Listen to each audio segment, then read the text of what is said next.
孩子们，我是最不可能被做成玩具之人。我在86大电影里冷门到只有家乡被摧毁和被卤面罐喂鱼的戏份，还有谁能够比我更不可能被做成玩具呢？哼哼，老东西是谁？要论不可能被做成玩具，那还得是我。你是？没错，孩子们，我就是胸甲部队的第7位成员王蛇。我只登场了半集就被同事给打死了。你们说还有谁比我更不可能被做成玩具呢？理解热爱，分享快乐。Hello，大家好，欢迎来到本期的商业分享。本期给大家介绍的呢，就是我们那个众筹煞星当中的第7位成员啊，来自《胜利是斗争》动画当中的角色王蛇。那王蛇这个角色呢，在动画里的戏份是非常短暂的。我们的这个丧尸呢，想要靠一个自己的老部下，也就是我们的王蛇，去替代队伍中不太受信任的这个蓝蝙蝠。结果蓝蝙蝠呢就半路找到王蛇去求情了，但是我们王蛇的性格特别的耿直，根本就没有给这个蓝蝙蝠这种小人的这种心眼留下任何的这个机会，所以蓝蝙蝠也是气急败坏，直接跟王蛇就发生了这个争执啊。最终王蛇呢也是在这个跟蓝蝙蝠的这个乱枪之中被蓝蝙蝠意外给打死了。所以这就是他全部的剧情啊，登场呢就完全是可以说是为了这个煞星的舍己做这么一个铺垫。另外呢，也是为了凸显蓝蝙蝠这个角色的阴险狡诈对他的认知也就只停留在他是一个非常耿直的这么一个性格可能有点粗野的战士就几乎没有其他的这个刻画了。那作为众筹的赠品呢，也是让我们这个梦想得以实现。本身呢，在剧情里是不存在我们这个王蛇跟这个煞星合体的这个过程的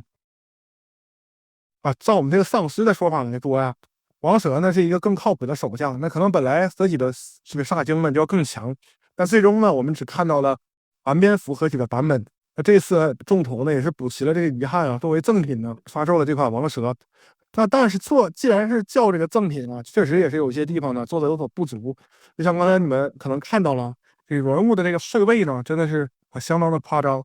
实际上在剧情的这个，如果你去看这个动画片它背后确实是一个机头和一个机翼的这么一个设置，这也确实比较符合这个蛇的这么一条尾巴。只能说对于这个经典店的这个配置这个背包看起来还是过于夸张了。我们这个老蛇晚上肯定是没有办法睡觉的。动画片里有一幕呢，我们的老蛇被打爆之后，它直接倒下去的画面那我现在负责任的说，蓝蝙蝠的枪呢不可能穿过我们老蛇的身体，因为太厚了，对吧？而就算它被打爆呢，我们的老蛇也有多重支架是不可能轻易的倒下的。所以这个玩具制作的这个还是填补了剧中我们王蛇这个一大缺点，就是容易被敌人打开胸膛向后倒下的这个过程玩具呢是完全给你避免了。表面上呢是有做一些简单的涂装点缀，让你看起来的效果也还是不错。整个造型呢，我认为从正面看身形还可以比起我之前介绍的这个丧尸呢好上不少。而这个面雕，我个人觉得怎么说呢，跟动画里的还原度还是差点意思。本身王蛇这个角色动画片里可能是一个比较粗野的8.5战士，那他长得也是比较刚正不阿的那种感觉。那玩具这个涂雕呢，很显然是把脸做的有点瘦了，看起来再配上这个蛇的属性呢，让他有点奸大小人的这个感觉可能靠着这个帽檐把这个眼睛遮住一下呢，还是有点那种冷酷的感觉。但整体这个面雕我感觉还是做的太阴冷了一点没有这个王蛇那种粗汉子的那种特征。蛇头呢是这么一个头盔的形式，服装的表现包括这个牙齿也做的非常不错。然后王蛇呢在胸口呢也是有这个胸甲战士的一个标准的一个胸甲，那么可以拿出来这波众筹的这个单体普遍存在的问题。那么丧尸身上我们看不到的，也就是这个胸甲它是通过一个5毫米插口固定的，但是可以看到它所插的这个插头呢并非是两个这种封闭式的，而是一个开放式的，所以本来它的牢固程度呢就会有所下降。因为你看它是直接就露在外面的，你玩的时候经常这个摆动它就会晃，不是很牢固。最重要的一点呢是它这个甚至都没有插到底端它只能没入到一半，就是因为这个插桩太短了。如果你用这个手持的这边呢，确实是可以插到里边，但是相对的这个胸甲就飞起来了，所以这个也让人觉得特别费解明明是一个众筹产品，看到那个长枪呢也不受到这个什么安全管制的限制这个插桩呢还是搞得这么短，玩的时候呢真的是相当难受了。胸甲呢把这个枪柄翻出来就可以变成王蛇手里的一把枪，说明书上呢这里是不用动的，不过有2个不同的插口。那我个人的理解呢，按照其他胸甲战士的样子，应该是把这个地方翻过来，这个地方是能更好的握持。王蛇的这把枪呢，实际上是我在这个所有的胸甲战士里最满意的一个，而且在逐步变窄的这个过程中呢，它这个枪管也会变得长一点，所以整个你看它的这个枪，比起我们之前介绍的丧尸啊，就更像是一把枪了，对吧？这个视觉的效果比丧尸那个就可能只有它前面这一截长度的这个枪呢，还是要具象很多的。而且就算把这个胸甲拿掉呢，王蛇胸口的这个表现依旧是比较饱满，虽然有这个5毫米的插口，但毕竟呢没有让这个胸口凹下去一大块，或者是有太大的空洞了。那么这个胸甲呢也可以再次变形成为一个小蛇，把这个握柄掰下去。这里呢有一个蛇头，一个 QQ 王蒙的蛇头，但这个蛇头的这个情绪刻画，你能看出来这小蛇还是有点怒意在那个脸上的，然后包括加上这个蛇尾巴整个这个小蛇呢，我感觉是要比其他的那几个胸甲战士形象的多。而且虽然是一个蛇尾巴，但是我们的王蛇的这个小蛇呢，确实是能立得住的一个小眼镜蛇所以这也是所有的胸甲战士里我可能个人最喜欢的一个。那接下来呢，就介绍人形的一个可动性。头部呢是一个正常的左右旋转都没有关系，抬头呢，毕竟后面是封口的，没有办法像丧尸一样直接就抬到这个特别大的一个角度。我低头和抬头呢都是有一定幅度对于正常的板儿肯定是没有问题的。到了这个腰腹部的位置呢，它的腰也是有一个旋转的，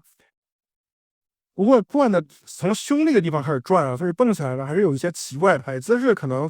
稍微不会那么的影响。你也可以看到因为它也是一个合体的手臂，所以它有一个这个弯胸关节可以摆出所谓的那种张力不过这个说实话，你真的摆起来也很难去呈现什么太大的张力了。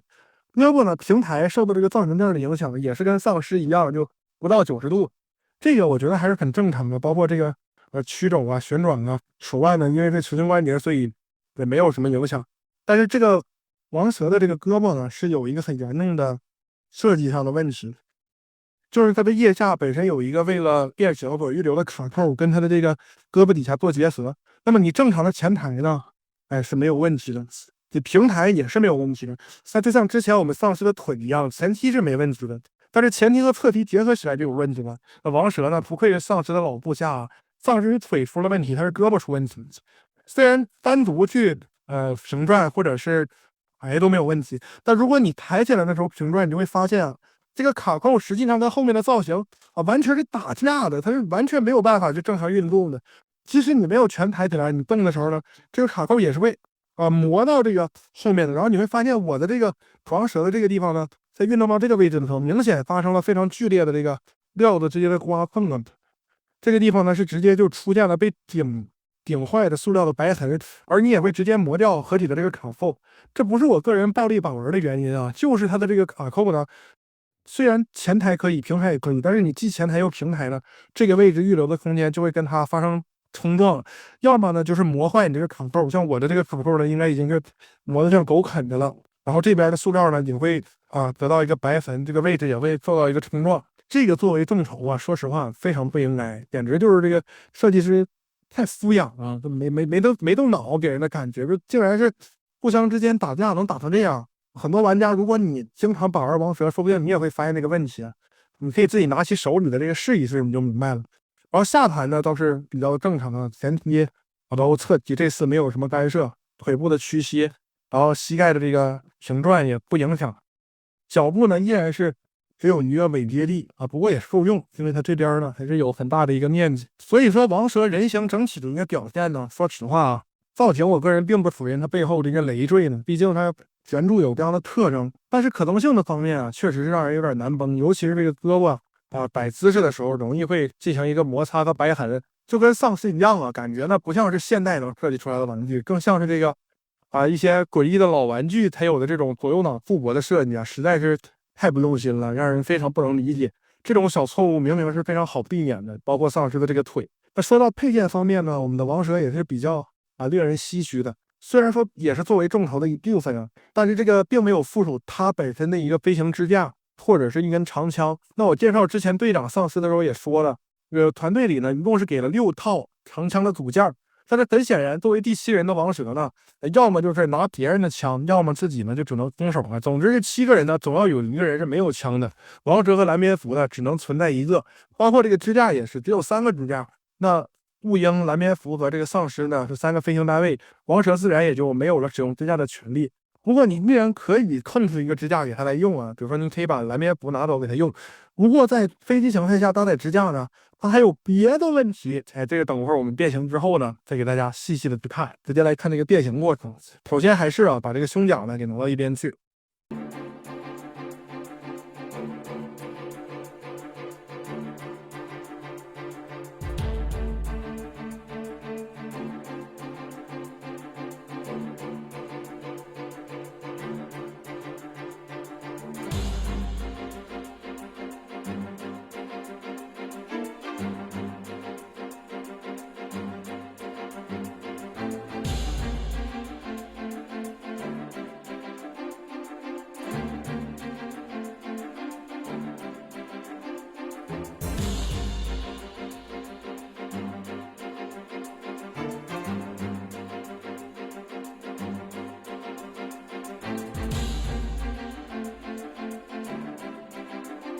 这王蛇呢，基本上就变成了这个武装直升机的造型了。胸甲呢，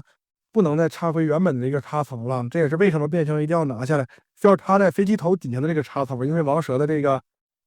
枪柄的这个舌呢还是比较长的。这样胸甲带子呢也固定到了飞机的下方。整个飞机的形态呢，我个人还是比较喜欢的。整个动画里呢，也确实是一整块飞机啊，画的呢，毕竟也不是一个真正有变形结构的角色，所以也没那么考据。飞机的整体特征，包括这个螺旋桨的旋转度啊，前面的这个驾驶室的涂装啊，也是很具有动画感。具体是什么型号的飞机呢？有兴趣的朋友呢，可以在弹幕里进行补充。因为我不是军迷，所以对于具体的型号呢，也缺乏一定的了解。事后如果我查到了呢，可以在评论区给大家补上。尾翼的部分呢，也有这么一个小螺旋桨呢，也可以旋转。载具形态呢，其实本身没有太大的问题。更大的问题呢，是出现在了它和支架的结合上。众筹附属的这个支架呢，是需要通过这么一个阀槽滑进人物腿中间预留的这个卡扣的位置去进行结合的。但是我这个王蛇，因为我经常用它呢，就上这个支架，我就发现了一个问题。王蛇跟其他角色不一样啊，它腿上的这个结构呢是比较薄的，上面也没有任何的支撑。所以如果你仔细看的话，你可以发现我的王蛇这个地方呢，长时间是根本支撑不住整个飞机的重量的，它会出现白痕。那么你看这个白痕还是非常严重的，甚至顶部呢也已经开始出现白痕了，这有分分钟就要裂掉的这种迹象，还是很让人担心的。支架本身呢，就是要通过这个滑槽跟这里进行一个结合。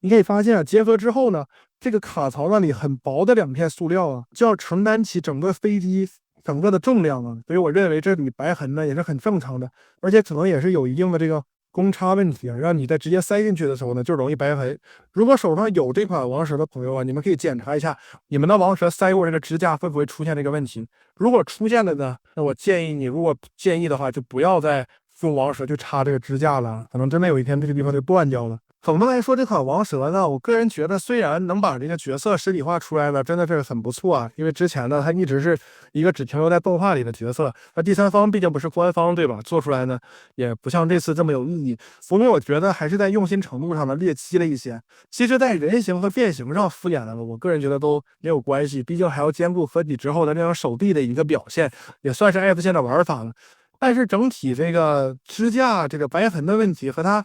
胳膊底下的卡扣跟它的可动性比较冲突的问题我认为本身呢都是比较好解决的一些问题，可能就是在官方制作的时候呢根本没有这方面的考量，或者做过一定量的测试有些想当然了。我觉得确实都是没有用心没有用心，所以造成了跟丧尸一样一些非常小的不应该存在的问题能在现在的玩具上看到呢，也是让人觉得有点啧啧称奇。